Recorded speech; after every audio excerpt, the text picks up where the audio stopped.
Now, I want to ask you Hmm.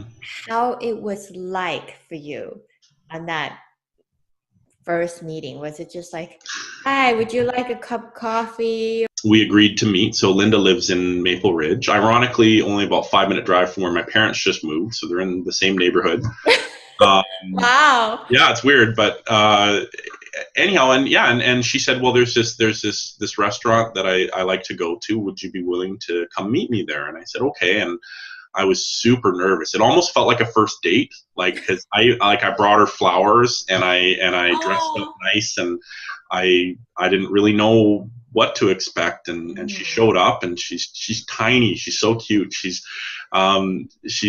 like 5 foot nothing, and she's this adorable woman, and yeah, and we just it was a little weird because I didn't, I think I started crying at some point during the meeting because I said something stupid, and then I felt like I shouldn't have said that, and I was like really ratcheted up tight, and I started bawling, and yeah, worst first date ever.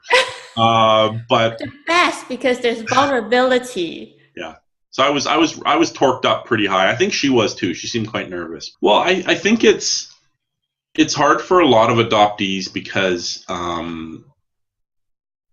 when you meet that person that gave birth to you, you want them to feel like they did the right thing, Mm. and that you turned out okay. So I Mm-hmm. think that's where a lot of the tension comes from, is Mm-hmm. you don't want them to be disappointed.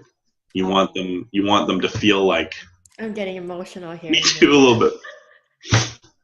You want them to feel like they did the right thing and they made the right choice. And Yeah. so I had a really good childhood, and I had wonderful parents. I have wonderful parents, and so that was what I was trying to get across was, Mm-hmm. you made the right choice. Mm-hmm. You gave me to people who really wanted me and loved me, and gave me a good childhood.